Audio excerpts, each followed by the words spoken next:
I knew this summer transfer window was going to be difficult. And I took my time. It's actually been about 3 days since I finished the last episode. And in those 3 days, I've been advancing really, really slowly. I've been doing a lot of scouting. And then the summer transfer window started. And essentially, my plans were written in jello on a sidewalk in Texas in July. It all went to heck. And oddly enough, we're still okay. My name's FM19, and this is the Return of Gloria with SC Bastia, episode 115.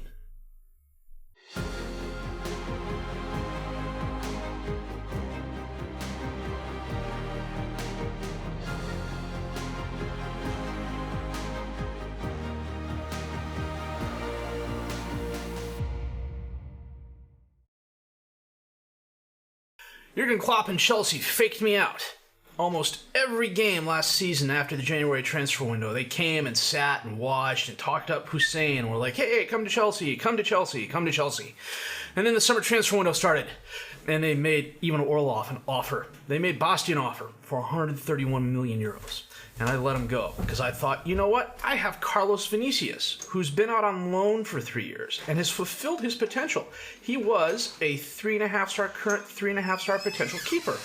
I would have no problem starting him. And he actually started the first couple of games this season for us. And then FC Köln made an offer for him, and he jumped all over it. I initially said no, and the locker room went ape. So, after winning Ligue 1 going away last year, winning the French Cup, in keeper, we have a 20-year-old Ukrainian. 1.5-star current ability, 5-star potential ability. Such are the things my season is built on. But, as you can see, we sold 224 million euros worth of players. Admittedly, Orlov was about half of that. Alejandro Moreno, and I totally missed this, and this was how much out of it I was when I actually agreed to let him go to Inter, had a 43.5 million euro option on his loan, and Inter picked it up. And I was like, yeah, sure, no problem. Bozidar Dimov, Roland Casasa, Maximilian Essen, and Omar Diallo are all reserve players going out for first-team playing time. Sergio Mateo, you know, you like a player, and then you don't like a player. And then they do something stupid in a game that makes you like them even less. And I wasn't happy with him, so I let him go. Real Madrid staffed him up for 45 million euros. Jose Elia, Frederick Monti, Zlatan Sohovic, Diego Mendes, Jonas Albrechtsen, Michael Lukac, Sheikh Faye, Victor Obina, Mateo Butra, Charlie Casago, and Yannick Koulibaly are all out getting first-team playing time, and their salaries are covered. And then Ivan went to Chelsea for 131 million euros, going to 147 million euros based on international appearances. And seeing as how he is the German national team starting keeper, we'll see all of that money. Becca Popchvili went to Le Mans on loan, and then Carlos Vinicius was the last player out. 4.2 million going to 5.25 million.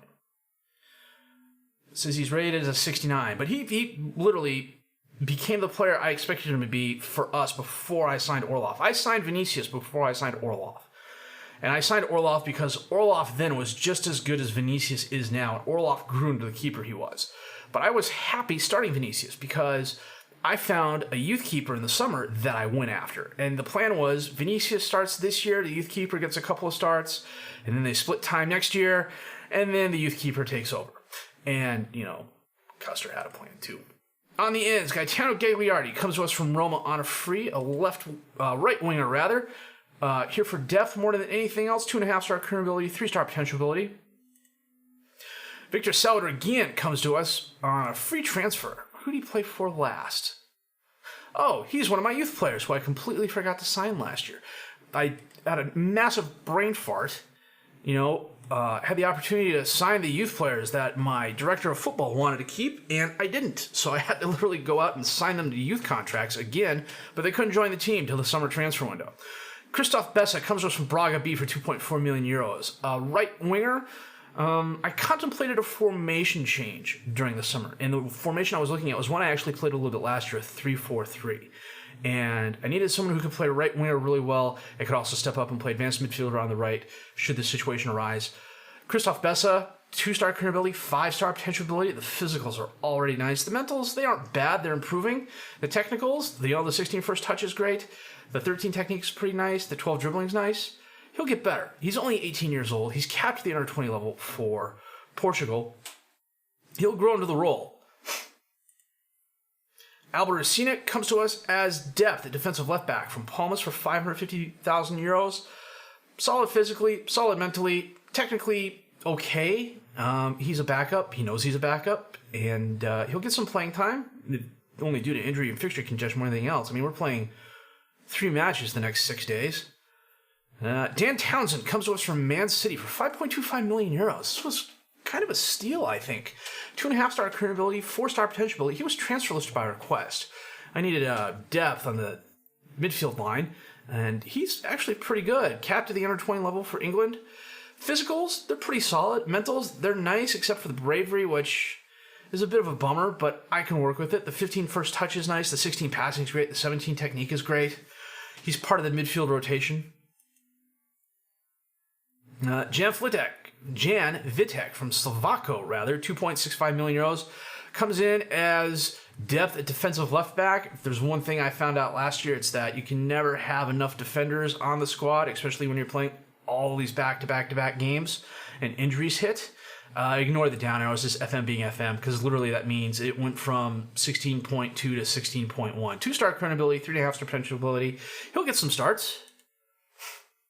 Thomas Gerardo, he has actually been a really nice pickup. An advanced midfielder on the left and a midfielder on the left. He fits that 3-4-3 role I was looking at, but he also steps in as the starter at the advanced midfielder left position. I want Martinez to take over that position eventually, but a 2-star current ability, 4.5-star potential ability, Martinez just wasn't improving fast enough, and plus I didn't have a lot of depth there anyways. Gerardo was transfer listed by request, 3.5-star current ability, 3.5-star potential ability. I love his player traits. His physicals are nice. His mentals are nice. I don't know why his determination is going down that much, though. And his technicals are really solid across the board. 17 dribbling, 13 crossing, 13 first touch. 10 passing's a bit on the low side, but, he's 24 years old. He still has a little bit of improving to do. But as you can see, in 5 games and 1 appearance off the bench for us, he has 4 goals and 2 assists, 2 players in the match. He's been a very good pickup for the money. Anthony Rual is another one of my youth players from last year. Mikola Kazan from Lviv, which I know there's another name for that. 19.75 million euros, straight up. This is SC Bastia's goalkeeper of the future. I had planned on getting him a bunch of reserve starts and starting in cup games. Instead, he is in between the sticks as we speak. 1.5-star current ability, 5-star potential abilities. If he's not 3 stars at the end of the season, I will be highly, highly surprised. And really kind of upset, because it means we're giving up way too many goals and we're not finishing top 4. The goal this year is top 4. I don't think there's any way we win League 1. I think last year was an off year for PSG. But, 2 years from now, he could be as good as Orlov, I think. Belkacem Mares, I think he was another one of my youth players here who I forgot to sign. No, he comes to us on a free. Oh, that's right. One of my scouts found him.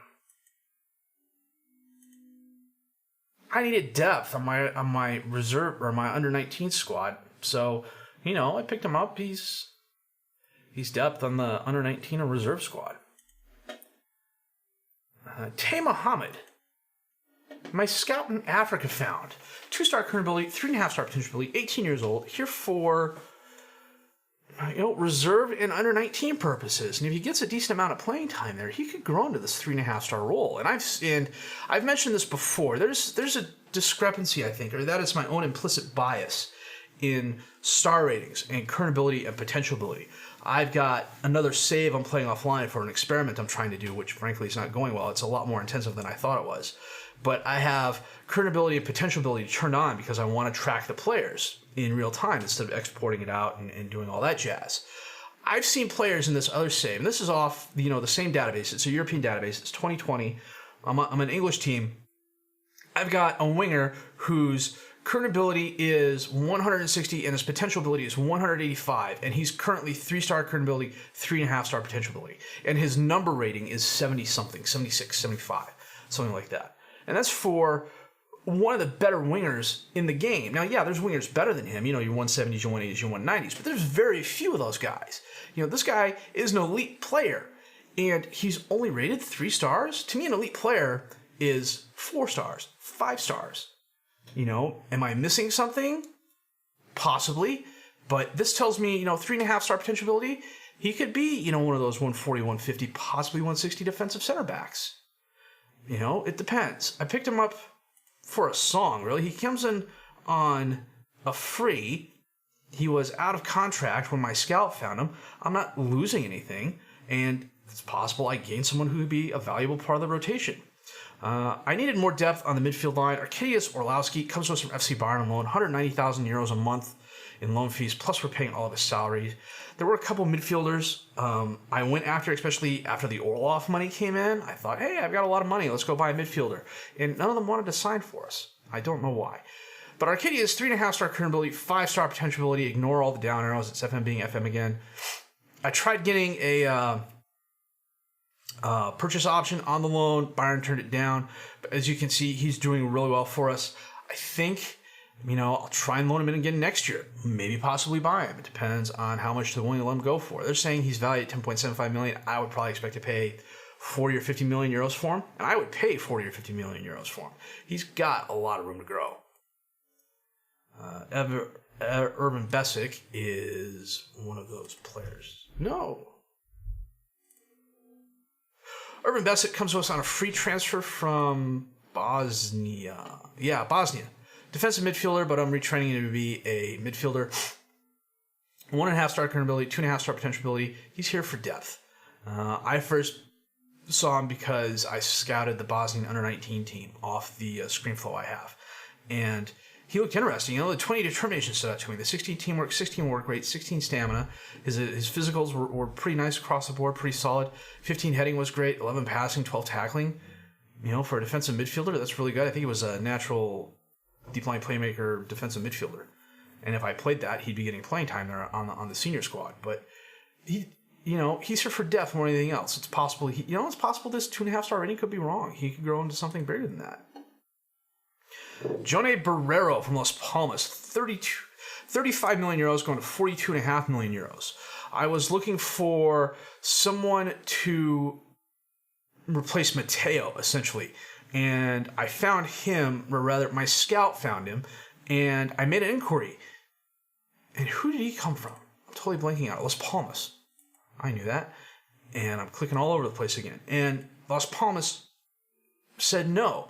And he absolutely freaked out. And the Las Palmas locker room freaked out. And then 2 weeks later, he made a transfer request. And I went in and was like, what's it going to take? Well, his release fee was 41 million euros. So of the 35, we're paying 35 right now. 42.5 is coming off international appearances because he's got under 21 caps already for Spain. Very good deep line playmaker. Can also play Mazzala and fill in at box-to-box midfielder as well. Solid physically, solid mentally, especially where it counts, but I love the 18 bravery, the 16 decision-making, the 16 vision. 15 first touch is nice, 15 passing is nice, 12 technique is nice. He's 18 years old. He's 2-star current, 4.5-star potential ability. He should have no problems getting to that 4.5-star ability. The only thing that kind of concerns me is the personality trait of fickle. I don't know that I've seen that before. And then Elias McCraney is actually one of my youth players that I was supposed to sign last year and didn't, and he got one game in for the reserves. I'm not quite sure how, but I think I may have started in there. So 83 million euros spent, 224 million euros earned. Half of that was Ivan Orlov, who's at Chelsea now. And honestly, yeah, this is a loss. He's one of the best keepers in the game. In media description, world-class goalkeeper. There aren't many out there better than him. He grades out at an 81. I think there's maybe 5 or 6 keepers who grade out higher than him in terms of this number rating, but he's 4.5-star current, 5-star potential. He'll reach that soon. He's the starting keeper for the German national team. And at the end of the day, I would much rather have lost Orlov than Kaplan. My experience, and again, this could be the implicit bias that I have going on, is that it's easier to find a young keeper like Mikola Kazan, like Yoel Ramirez, like Ivan Orlov. I keep saying Ivan, and I'm pretty sure it's Ivan, but even Orlov, and they develop faster into their full potential ability than your strikers do. As an example, This is Bastion Pichon. He came in my 2024-2025 youth intake, and he was a 2-star current, 5-star potential pressing forward. And as you can see, he has gotten a lot of playing time. He got 26 games at Valenciennes, 36 games at Nimes. He got 30 games for us in 2028-29. He got 22 in 29-30. He got 19 last year. And he's got 5 now. He's got 64 goals in 144 games and a decent rating as well. But he's 3.5-star current ability, still 5-star potential ability. He's been here 7 years. Now, Kaplan reached 5-star potential ability really quick, but he was like 3.5 stars when I brought him in. And I suspect there's something going on behind the scenes in terms of hidden stats or hidden attributes, rather, that helped Kaplan improve as fast as he did, which leads me to believe Kaplan is a rare bird. And speaking of Kaplan, not only is he still at the club, he signed a new contract after the transfer window closed. Got a decent loyalty bonus. I kicked up his appearance fee and his goal bonus. Gave him an international cap bonus. Gave him a bunch of seasonal landmark goal bonuses. He gets a salary raise every year. You know, he's 10% of my club's payroll at $175,000 a week. I believe he is either making the most money on the squad or tied for the most money on the squad. Yeah, he's currently tied with Julio Lemos, who I'm not happy with. Lemos came to me in the offseason and wanted a new contract and wanted like 225,000 euros a week. And I'm sorry, I'm not paying that for 2.5-star current, 2.5-star potential Julio Lemos. Yeah, he's a decent player, but he's not 225,000 euros a week decent. So then I tried moving him this transfer window. Nobody wanted him. I listed him at 45 million originally. No one came after him. I listed him at 30 million. No one came after him. I listed him at 20. No one came after him. I unspecified, and there were no takers. And essentially, he's sitting on the reserves. He totally hacked me off. So we're actually a fair amount into the season already. We're 6 weeks in. Today we are playing AZ Alkmaar, who were the 4th seed in our group. We drew Man City and TSG Hoffenheim as well. I think it's going to be between us and Man City, although TSG Hoffenheim could surprise. They've got a pretty good squad. Schiemann is a really good youth striker. Heinrichs is still pretty good, even at 34, even though he may not be physically there. But Hoffenheim's the dark horse. I don't know that AZ is going to actually win a game. It's possible. They won the Eredivisie last year, and they've had a pretty solid squad since the save started. They've always finished 3rd. Well, they finished top 4 in the Eredivisie, so you know they could jump up and surprise as well. Friendly-wise, we went on a tour in North America, if only so that we could catch our North American affiliate, Orlando City. We stumbled against Troyes. This was actually the reserve squad because they were back in France, playing 2 days after they were in LA. But we pretty much thumped the MLS teams, and we beat Beauvais too, who's our lower league affiliate. We lost to PSG in the Trophy de Champions. Valet had a 71st minute goal, but PSG was just that much better than us, but we've got the season off to a nice start. We beat Lyon 3-2 thanks to goals by Kaplan and Werner, who's out injured again 3 to 5 weeks. We beat OGC Nice 3-0 thanks to a brace of goals by Gerardo and a goal by Orlowski, and like an extra time goal, but you know what, we already had 2-0, so I wasn't worried about it. We beat Troyes 3-0 thanks to a hat-trick's worth of goals by Kaplan. Gerardo had a brace of goals, including the winner in extra time against Rennes, and then Kaplan had a goal in the 1-0 victory against Nimes. Tomasi had the goal in the 1-0 victory against Metz. A couple things I didn't mention in the last episode because it was late and I was trying to get through to the start of the summer transfer window. We actually ended up in the red due to prize money. We passed financial fair play with flying colors, and frankly, why wouldn't we? We're not spending money like we're PSG, although we're kind of spending money like we're PSG.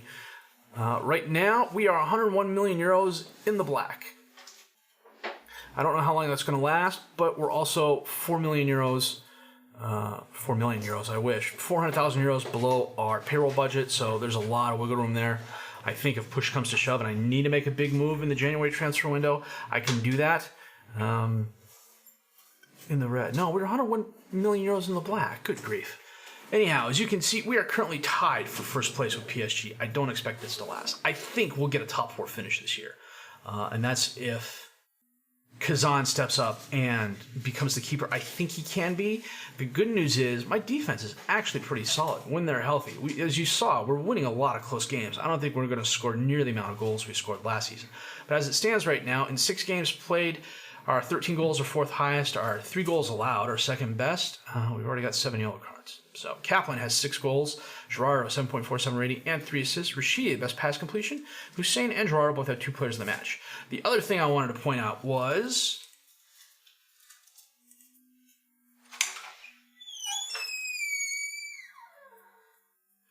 building new ground is in progress. This is the planning stage.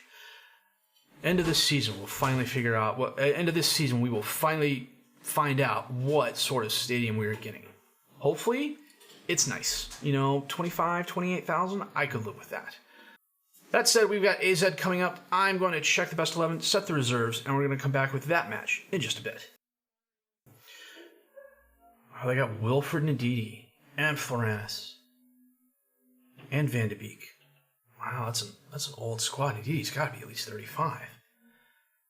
Anyhow, we are playing our 4-2-4, of course. Kazan in goal, Robert, Valencia, Kern, and Flores as the defensive back 4, Rashidi and Orlowski as the starting midfielders, Gerardo and Tomasi as the attacking midfielders, Hussein and Bastion up top as the strikers. We play Toulouse in 3 days, but they're frankly not a good team this year. They're dead last in Ligue 1 at the moment. I'll probably play a really rotated side against them. I'm not doing much with the players in between games. We'll do a match review, maybe a little bit of physical work, and that is it. Yeah, I don't know that I was mentally prepared to lose Hussein. I love the fact he signed a new contract with us. I think winning the league and winning the French Cup went a long way towards that. There weren't any teams that made him offers. Man City's been rumored to be making a choice. Oh, nice. Timmermans crosses it in. Kern knocks it away. Bowman runs it down, though. To Van de Beek, to Svensson, back to Van de Beek, out to Timmermans, swarmed by Bastia players, but he gets to Van de Beek, out to Floranus on the right. He crosses it in, Verlaine has it, Kazan knocks it down, Verlaine gets it back, hits it far post. That's okay. He's young, he'll get better. Corner kick, Tomasi sends it in, Kern to Flores, and we get it back. Well done. Practice set pieces a lot. I practice set pieces when I can 2 or 3 times a week.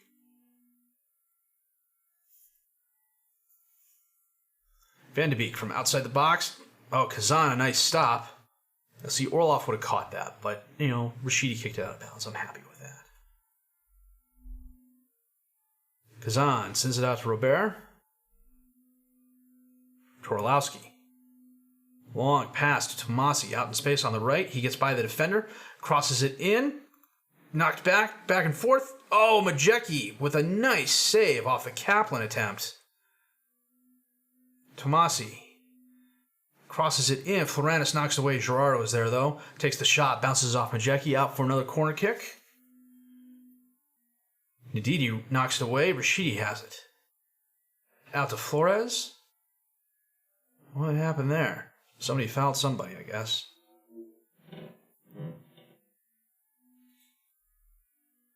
Tomasi on the corner kick in again. Kern is there, but it's wide right. Tomasi from just outside the box. Timmermans knocks it down, but Valencia's going to run that down. Back out to Flores. Centers it to Robert, to Orlowski. To Rashidi. Back to Valencia. Up to Robert. Taps up to Gerardo. Crosses it in. Akanji knocks it away. Goes right to Timmermans. They're going to catch us on the break. Watch out for the number 20. Blackson.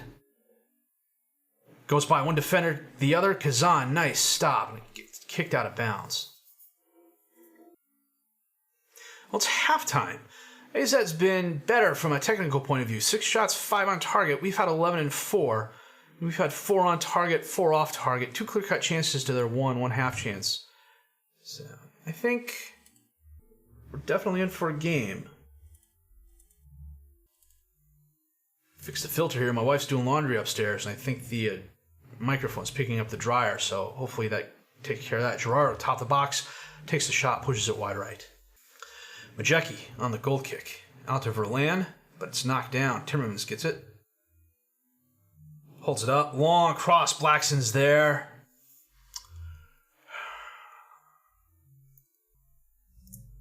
Majecki. Into the crowd. Knocked down. Van de Beek gets it, though. Almost dispossessed. Verlan. Back to Svensson. To Van de Beek. Crosses it. Bomer's there. Bounces it off a Bastia player. Orlowski has it. Holds it up. Long pass into space. Hussein was waiting up behind the line, and he taps it past Majecki for the equalizer. That was nice.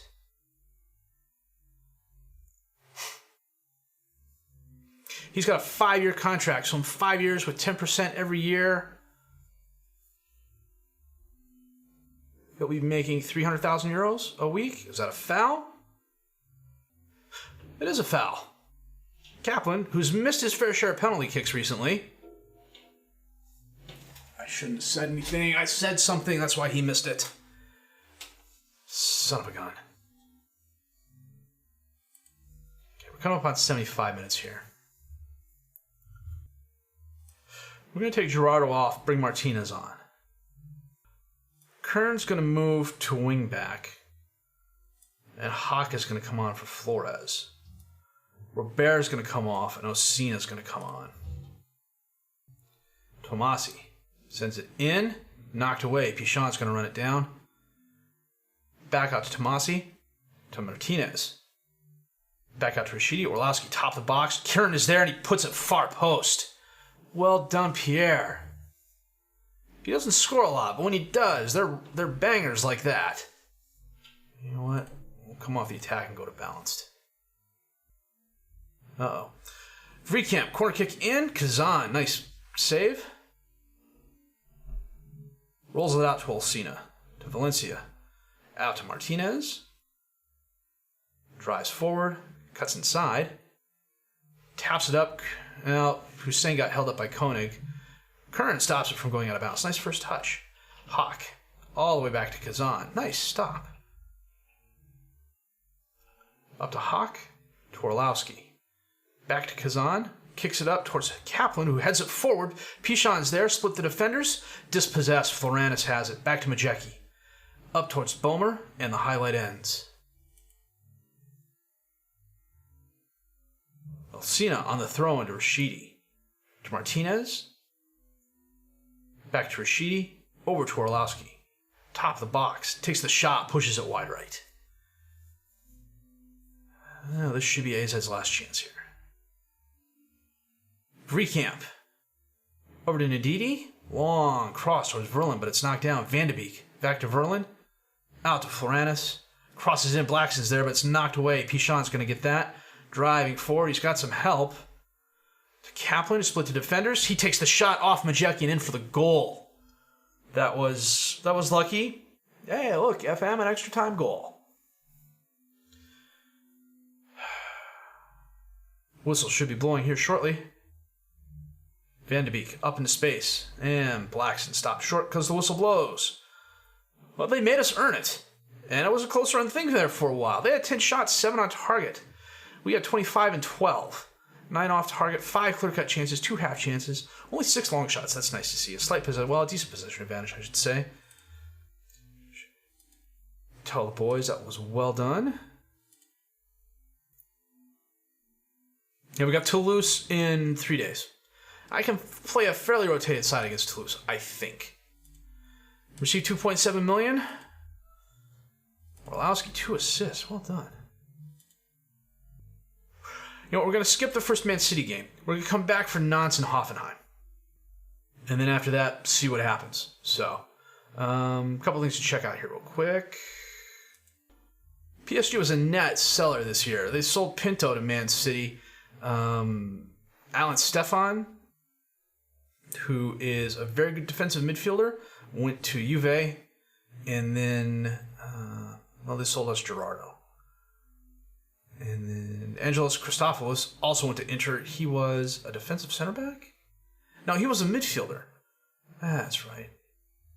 I think I was looking at him, but they wanted way too much money for him initially. Maybe that was last year. I think that may have been last year. So, but then again, they turned around and bought Ramon Santa Cruz from Inter. It's like they just traded players. So, they gave up Christopoulos, and they got Santa Cruz in return.